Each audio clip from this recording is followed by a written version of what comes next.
Here in the Green Mountains of Vermont, we print magazines. We're Lane Press, and we've been doing this since 1904. We don't print books, journals, or signs, just magazines. All of our equipment is made for that, and all of our craftspeople specialize in it. We print for prestigious colleges and universities, for business-to-business brands. We print regional, association, niche, and newsstand titles, and we would love to print your magazine. To learn more, visit us at lanepress.com.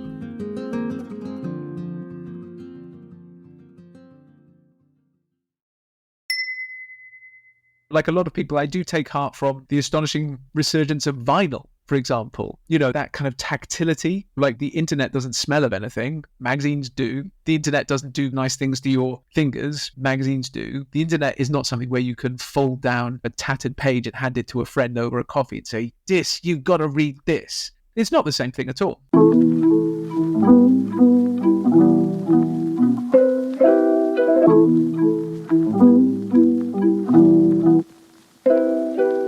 Before we get going today, we at Magazium want to thank you for tuning into the Full Bleed podcast.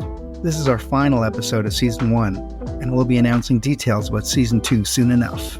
Given that this is the final show of the season, it is perhaps a bit poetic that our guest today is Rob Orchard from Delayed Gratification. Not that I would plan an episode around a bad pun, not me. Delayed Gratification is media created to comment on and offer a counterpoint to the media. Rob Orchard and his team met each other for the most part in Dubai in the early aughts, working on Time Out Dubai. In that magical place on the Gulf, they found, no surprise, lots of money and the conditions amenable to journalism of all sorts. Then Orchard returned to London, and he didn't like what he found. He and his friends and colleagues were dismayed by the realities of the digital world, the relentless emphasis on quantity over quality, the losing battle between what they want to do and the evangelists of SEO and purveyors of clickbait. And so they created Delayed Gratification.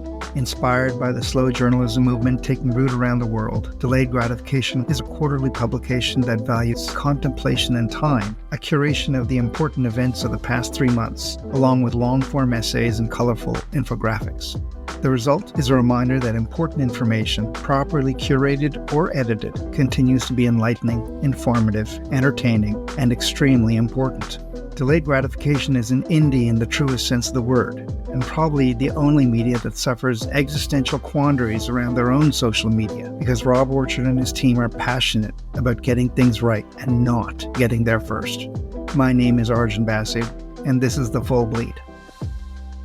Before we get into the magazine, let's talk about you and how you got here. What led up to it? So I went into being a journalist straight out of university, and I got my first job in Dubai back in 2002 as a restaurant critic for Time Out magazine. And I spent 3 years there eating everything in the city, getting tremendously fat, and working with a group of people that I still work with today. So actually my co-editor on Delayed Gratification was the film critic. Our associate editor was the shopping editor. This group of us that stuck together. And you know what that's like at the beginning of your career, when you were in your early 20s, you've all got no commitments and loads of energy, and you're getting really excited about journalism, and particularly about print journalism, working through the night together, playing stupid tunes and eating pizza at 4 a.m. and all that sort of stuff. And also being in competition with one another, trying desperately to impress one another with the quality of your writing and your editing and so on. So I did that, and then I moved on and became the editor of Time Out in Dubai. And then I had a brief period when I was running a customer publishing company in Dubai. And then when I was just about to turn 30, this group of us who met in Dubai, we all ended up back in London, all sort of looking out across the media scene, the media landscape, and thinking that it looked incredibly bleak. Everybody was saying that digital was the answer to everything, but nobody figured out how to make any money from it.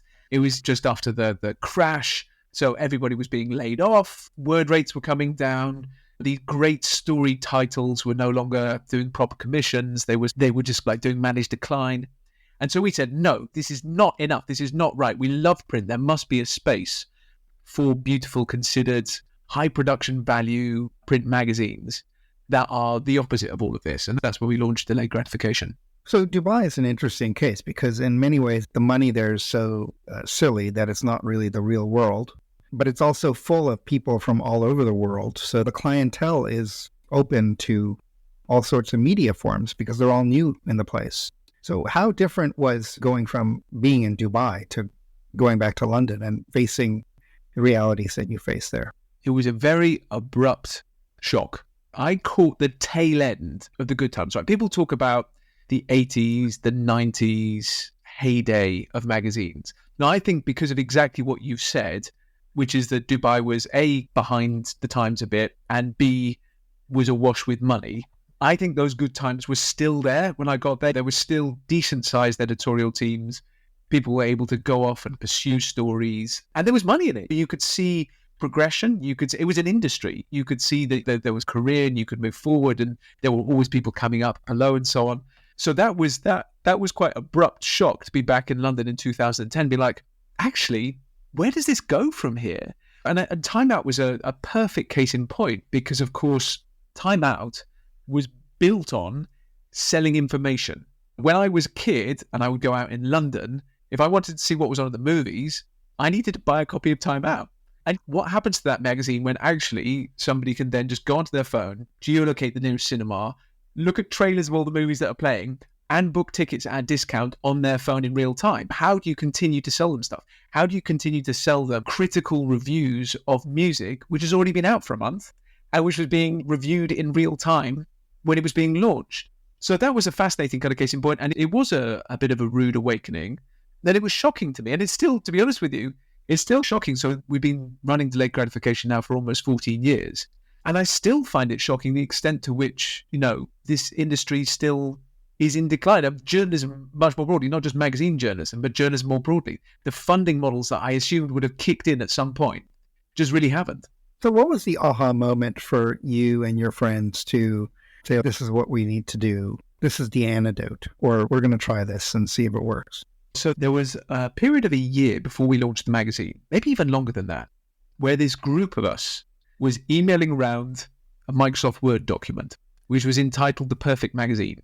And we just piled everything on it because we all love magazines, right? It's gotten under our skin at a really early age, and kind of print in particular. So this perfect magazine, list of things to do. And looking back on some of the stuff, it was ridiculous. It would have been awful. So one of the things was, I know when you're revolutionary, you're going to get rid of everything, right? So we were going to be radically honest. So we were going to print the magazine's accounts on the inside back cover of each issue. And thank God we didn't, because it would have been the most depressing read for years and years, like tears streaming down your face as you send off to press. So we had this idea, the perfect magazine. But then, like all good magazines, we refined, and we worked out what we thought it was that we were for, which is this: to provide an antidote to increasingly knee-jerk, super fast news production, particularly news production that sort of leans on being sensationalist and partisan in order to get readers and followers and so on. And so we wanted to do something that was the opposite. We wanted something slow, considered, that looked back on big events with benefit of hindsight, that was print, that was advertising free, so that it was supported by our readers, because we wanted to draw a line in the sand and say, no, people will support good journalism, but you have to give them good journalism first. So it was all of those things, and it was a big act of hubris. And I suppose the aha moment was working out, okay, we'll bring it out once every 3 months, and the editorial and design structure will be that it starts at the beginning of the quarter and it ends at the end. So that this magazine runs through. So the new issue that we're working on covers January to March of this year. And the first stories are early January, and it works its way through to the end of March. So that gave us a structure that we could then hang all sorts of lovely editorial components off. And it gave us kind of the philosophy as well. What are you for? We're a counterpoint. We're an antidote to what we see that's going on out there. We're print instead of digital. We're considered instead of knee-jerk. My follow-up question, one, I have to say, a magazine with the accounts in it would become a case study, but for all the wrong reasons. And it might become the most favorite magazine for accountants everywhere, just to say, look at this. In business schools, to say, don't do this. But what makes it necessary? Because magazines, print is slow, inherently slow. It is, outside of newspapers, which are daily, but they're still considered slow now. But print is definitely slow, and it's in production. Shipping, one of our earlier guests talked about, no one talks about shipping as a problem in terms of print. Slow journalism's been around for a while as a concept, but slow journalism, delayed gratification, is that a chicken egg thing? And then the infographics, is that a chicken egg thing? What was first, the infographics or the magazine? So the infographics came in the first issue. So my business partner and co-editor, Marcus, was a big fan of infographics, and he'd been making some in his job that he was working at the time. And that was 2010 that we were doing our plotting. So it was relatively soon after Information is Beautiful had come out. And that was really the big thing that kicked things off with infographics. And he was just looking for a point of difference. And he was basically saying, look, we need to throw everything at this, right? We need long form stories. We need photo features. We need stunning design. We need infographics. And actually, I suppose the extra part of it was that we were very lucky that the art director that we brought in to work on the magazine with us, a guy called Christian Tate, who's the single best art director I've ever worked with, bar none, he turned out to have a brilliant brain for making really good infographics. So I guess for us, it was a point of difference. It was also a way to condense quite complex stories into something that was manageable. It was a way to take the heat out of stories. So actually, if you're reporting on something that's very contentious, then the selection of your interviewees and so on very clearly marks out potential bias. Whereas actually, if you're just drawing on figures from credible sources, that takes it out a bit, not entirely, but takes it out a bit. And then the other thing about infographics in terms of what we were doing was when you get to the end of a 10-page story about how terrible everything is in Haiti, like we're about to publish in the next issue, you don't then want to turn the page onto a 10-page story about how terrible everything is in Yemen. It's too much. It's just too much. So actually we've used infographics quite often as ways to break things up, to give people a bit of light relief, to give them something about sport or culture or something else like that. And I've always thought the best magazines have got that real kind of planned flow to them, right? That ebbing and flowing, this light and dark, the humorous and the serious, a leavening of the kind of the darker stories. And that's what we try to do with the flat plan. We spend such an extraordinary amount of time tweaking it. And I always do this thing where I pretend to be opening the magazine. I'm like, right, this is this. Oh, okay, that's a sad one. Oh, what a surprise bit. And keep going through, moving things around until it lands. Yeah, I mean, we called it a book for a reason, looking at it as a fan, as a consumer, as opposed to being the editor. So is the infographics also a separate business? Do you create infographics for hire? We do. Yeah, we do. So since very early on, we realized that a good way to supplement the income from the readers was to go and teach big organizations how to make infographics. So we've taught at UNHCR, we've taught at the University of Oxford, we've taught at WaterAid, all sorts of interesting places that want to know what to do with the sheer mass of data that there is out there, want to know how to cut through. And so that has been a good sideline for us. We've made infographics for other people. Yeah, it's one of those things that actually, if you'd asked me in issue 1 or 2, I would say, yeah, I wonder if this is just a fad. We're still surfing off the back of Information is Beautiful. The other big thing is that we teach our readers. So we do discounted classes for subscribers in how to make infographics. We do that really regularly. We teach them how to launch an independent magazine. When the first sort of lesson that I give them is don't launch an independent magazine. And then I try and cheer them up after that. But I really want them to think about if it's a good idea. We teach them how to be features writers and graphic novelists and all sorts of fun things like that. Yeah, when I was working at a custom publisher, we started a vision that we called Data Stories. It was going quite well before the pandemic hit and things went to shit. So slow journalism as a movement is quite international. Yeah, I always talk about it being a bit like a slow travel or slow food. I think you could make an argument that slow journalism is just a way of labeling something that has existed forever in journalism, which quite often is the better sort of journalism, right? It's journalism where journalists are given the time and space to go and be on the ground with a story, to interview experts, to canvass opinion, to try to get some facts together and to pull together their best approximation of the truth. And I suppose what we were really putting our finger on, what we were seeing in early in 2011 when we were launching, was journalists no longer being allowed that privilege. Journalists having to turn out 8 stories in a day at super fast speed, often just having to top and tail press releases, that kind of journalism thing, having to write stuff that's tailored towards SEO rather than tailored towards the reader, and just not having any time to go deep and do all the stuff that we wanted to. I appreciated the days of the 70s and 80s where somebody would be allowed to go off on tour with the Rolling Stones for 6 months and then come back and see if they got anything, all expenses paid. That's all gone. We're not there. But also, we don't want to be in the world where actually the job of journalists has been so downgraded, so sped up, that feasibly you could replace them with AI and people wouldn't notice. Yes, of so many editors I've spoken to, for this show have talked about how their publishers have given up on the quantity. It's impossible to create 80 pieces a day, for example, and think they're going to be any good. And what does that do to your brand? And you're right, anyone could write that. And how is someone going to take the stuff that you're actually working on seriously? It's a terrible situation that we've got ourselves into, not us personally, journalism more broadly, which is that the funding model for the new digital era was set up in a time when people didn't quite understand where it was going to go. So we had print products, and then digital came in. And I remember in my earliest jobs, people saying, oh gosh, we've got to upload stuff to the website. What's the point? Nobody wants to read it on the website. People being given incentives and bonuses to upload stuff to the website so it was there. Then suddenly you're like, oh, actually, we can reach effectively limitless numbers of people with this content. And we can probably charge more or less the same as we were for print adverts on the website because there's not that much marketing space for people yet. We could do all of that. And we don't have to pay for print, in the same way. This is amazing. This is money for nothing. And the way to do this is to give this stuff away for free. Let's monetize it by giving it away for free. And as soon as that was put in place, and that was, late 90s or whatever, the whole industry was more or less doomed because it sparked this race to the bottom, this idea that content should be free and that the only way to exploit it as a publisher was to do it at mass scale. And I was at Time Out when I saw them take the decision to stop the paid for product and to do a free print product. And at the time, they had tens of thousands of subscribers. And a lot of people were saying, and this was Time Out London, a lot of people were saying, do you know what? Actually, let's not do that. Let's double down. Let's take those subscribers and let's grow them. Let's be like the New Yorker, but for London. And if we can't sell listings, let's sell content.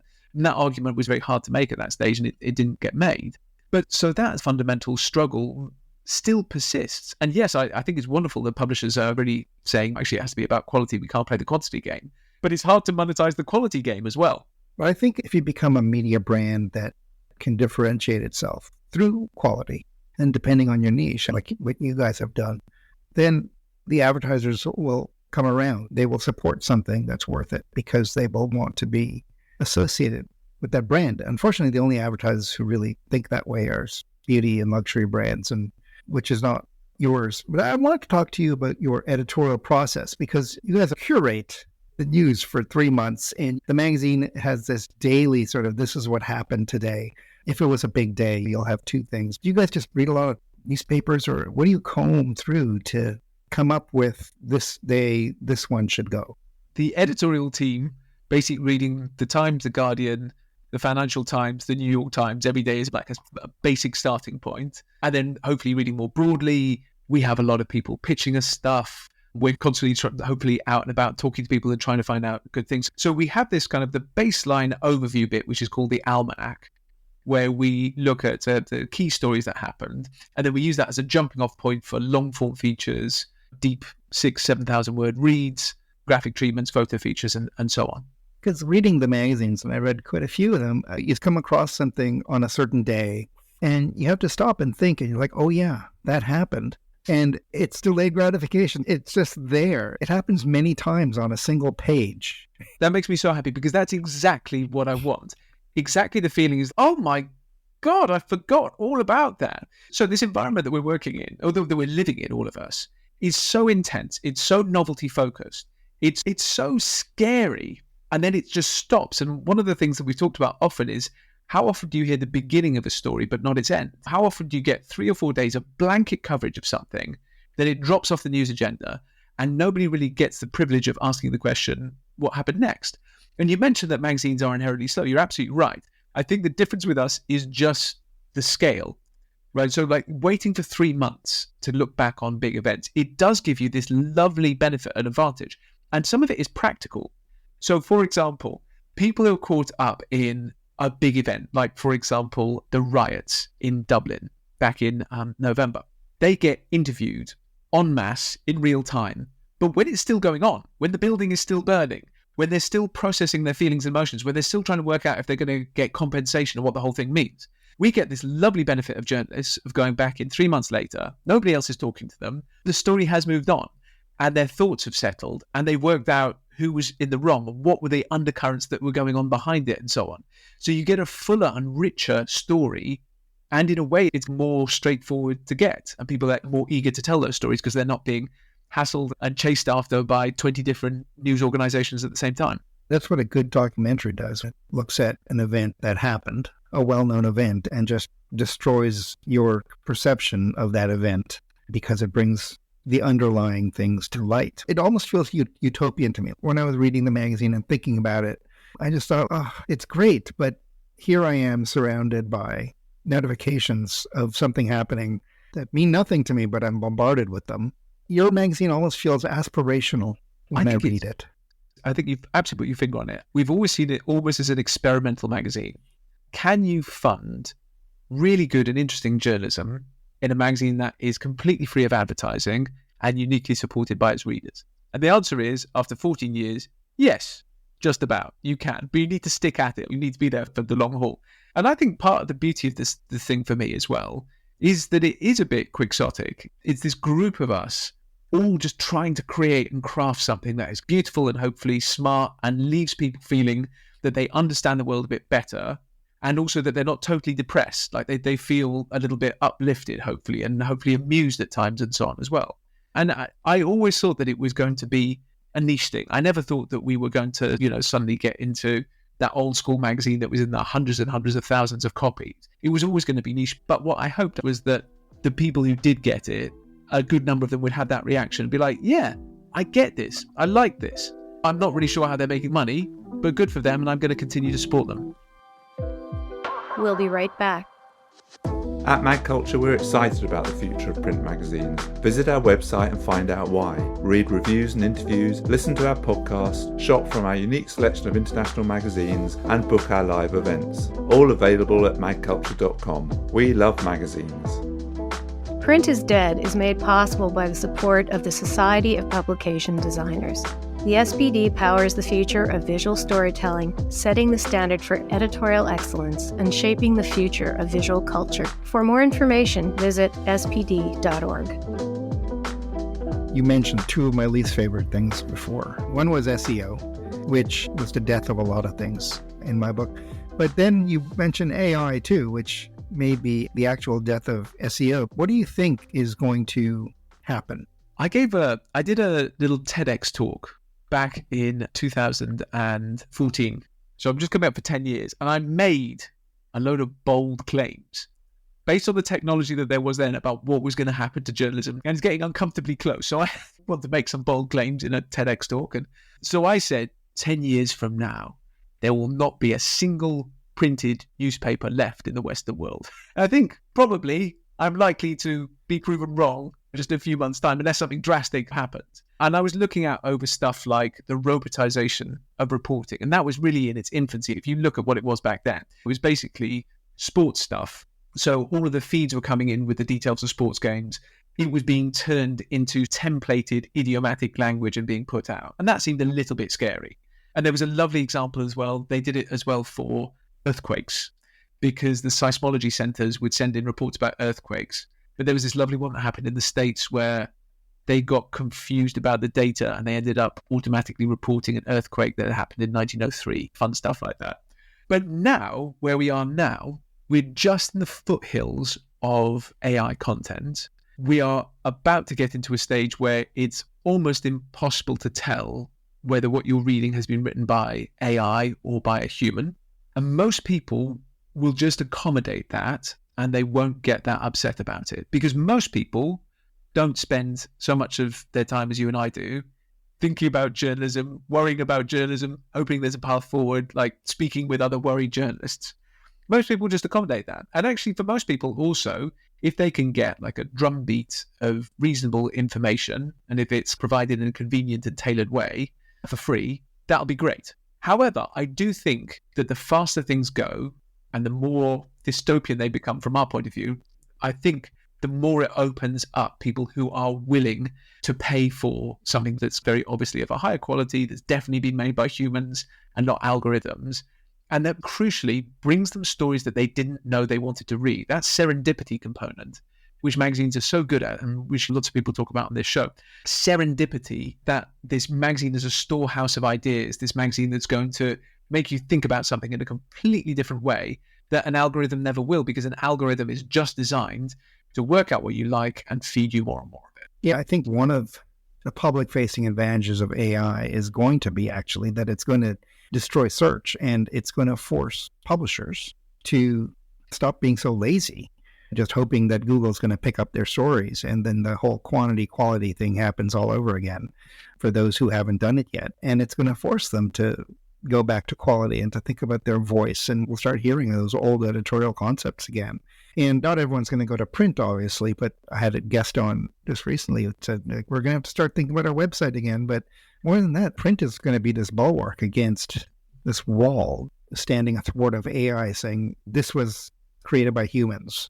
That market is there. I agree with you. And print still has, this is not necessarily correct, but the perception is that print still has an inherent value that digital doesn't. And I guess that's probably because we were all educated from the birth of digital to expect everything that was digital to be free. And I know that there's been paywalls and so on since then, but fundamentally, when you think about those things, you think about it being, like free because it's not a physical product. And people will still put their hands in their pockets for a physical product. I don't know if that's a generational thing and whether the kids that are coming up now, there just won't be that kind of component. But like a lot of people, I do take heart from the astonishing resurgence of vinyl, for example. That kind of tactility, like the internet doesn't smell of anything. Magazines do. The internet doesn't do nice things to your fingers. Magazines do. The internet is not something where you can fold down a tattered page and hand it to a friend over a coffee and say, you've got to read this. It's not the same thing at all.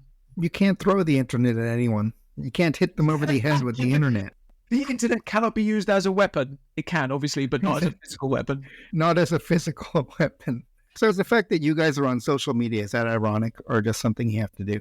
It's something we have to do. And we have these vexed conversations over and over again. Do we get off? Like, X is horrible. Do we get off?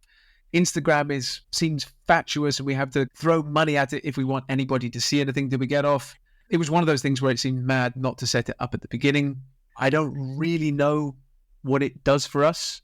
Tyler Brûlé was asked about this one time. He was asked why Monocle doesn't have any social media presence. He was like, because I've got a magazine. And there is something about that. This is for people who don't publish stuff. That's what social media is. But I don't know. It feels like a big step to make that final departure from it. But we don't in any sense rely on it. And I'm not sure that it's ever particularly done anything from us. A couple of times we've had things that have gone viral on social media. I can see it for the infographics more than the magazine itself. So we had an infographic that went viral on social media, and it was super exciting because it was really early on. It was 2012. And it was this lovely infographic that we'd done, and it got picked up. And it channeled something like 45,000 people to our website in a day. And the first thing that Marcus and I knew about it was that our website had crashed because we didn't have enough bandwidth or whatever it was. So we rapidly bought some more. We thought, we're going to cash in. This is going to be the big thing. This is amazing. And 45,000 people through in a day. And obviously that went on for a while at decreasing levels. We sold almost no subscriptions off the back of it. The mental leap that you have to make between, I've just been sent a cool infographic, I'm on the site of the infographic, it's the site of a print magazine, the print magazine does this, I'm going to put my hand in my pocket and buy it. It just doesn't work.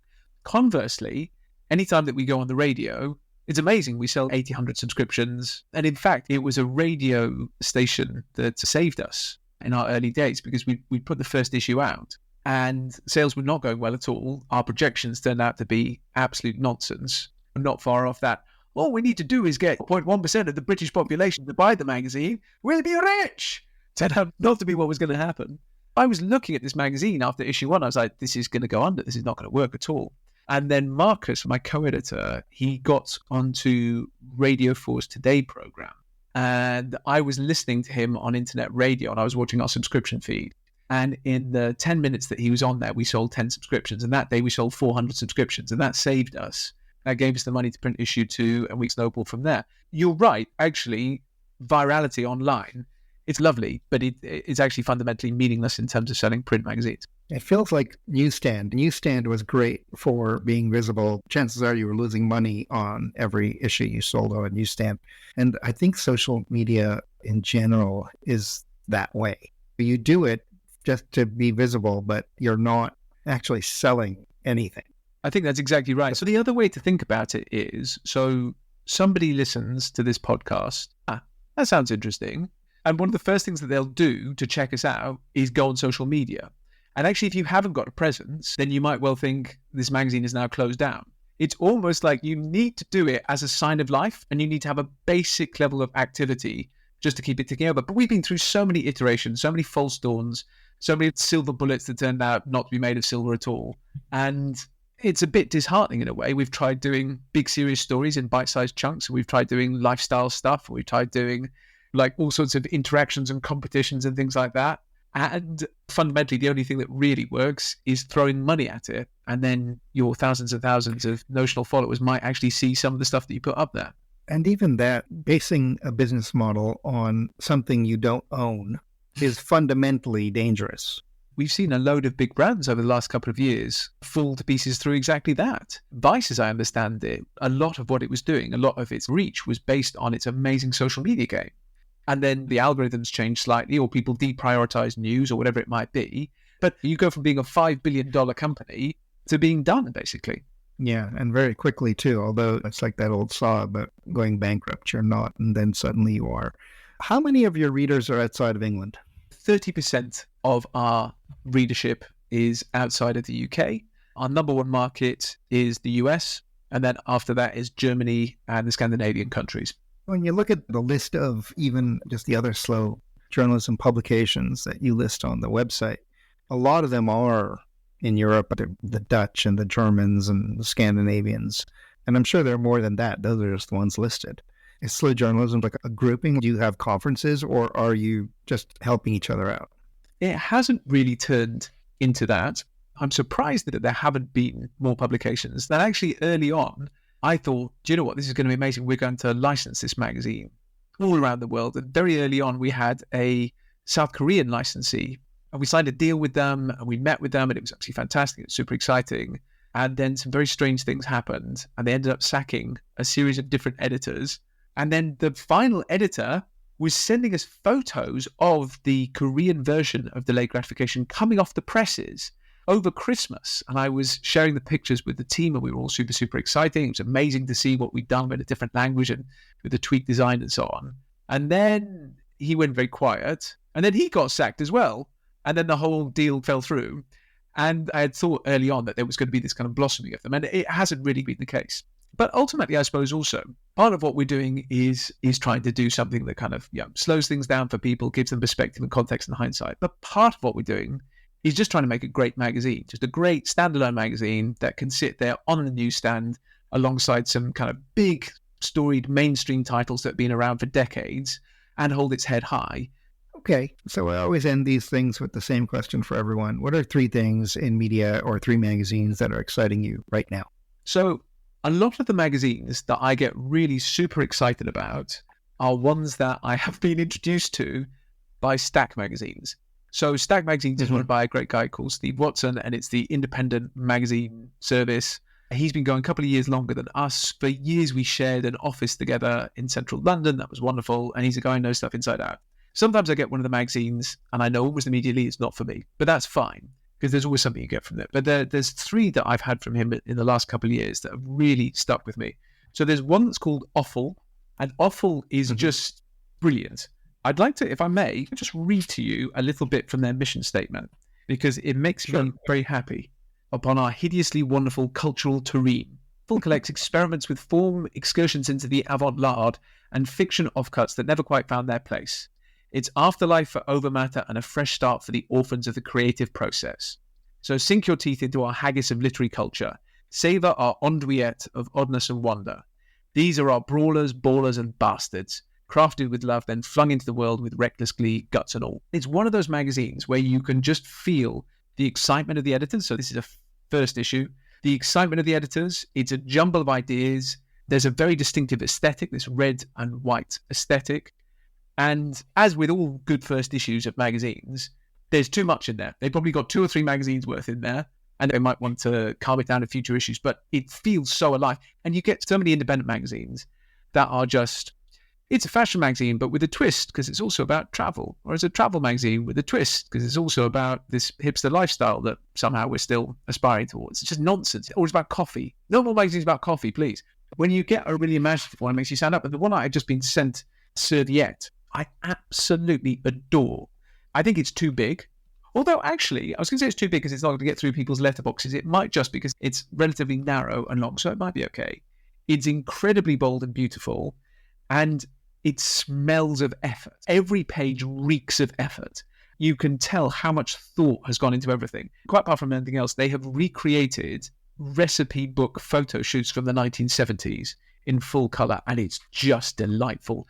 The sort of slop that we used to think of as high-class food just 5 decades ago.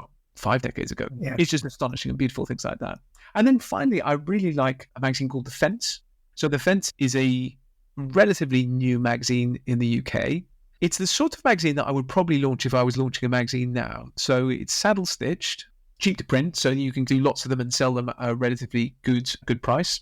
It's not that kind of ponderous, big, perfect bound thing that's being sold for £25, which when I see it, I just think, I don't know if that's going to work. And it's funny. It's just funny. Not every single thing in there is hilarious, but they do hit the mark more often than not. And it's really quite exciting to see a brand coming up like that. It's got shades of Private Eye, which is one of my absolute favourite magazines of all time and one of the most successful magazines in UK history. Mm-hmm. It's got sort of shades of that. It's got that same sort of feel. It doesn't quite occupy the same space, but it's immediately recognisable to people. And so I think they're super exciting because I think they're actually going to really go places. It's clearly made by people who know magazines and care about them. This has been the Full Bleed Podcast, a series of short conversations with the people creating the magazines of the future. The Full Bleed is a production of Magazium, and this episode was produced by Patrick Mitchell. My name is Arjun Basu. On behalf of myself and everyone here at Magazium, thank you for listening to the podcast. We'll see you in Season 2. Check our website and social channels at We Are Magazium for details. On a personal note, I want to thank Patrick Mitchell for the opportunity here and the support. And on a far more personal note, my next novel, The Reeds, is now available for pre-order wherever you buy books. It's out in October, by which time Season 2 will be in full swing. Stay tuned. The Full Bleed Podcast is a production of Magazium and Modus Operandi Design. For more information, visit our website at magazium.co. And please give us a like and a review on your favorite podcast app. It really helps. Thanks very much for listening.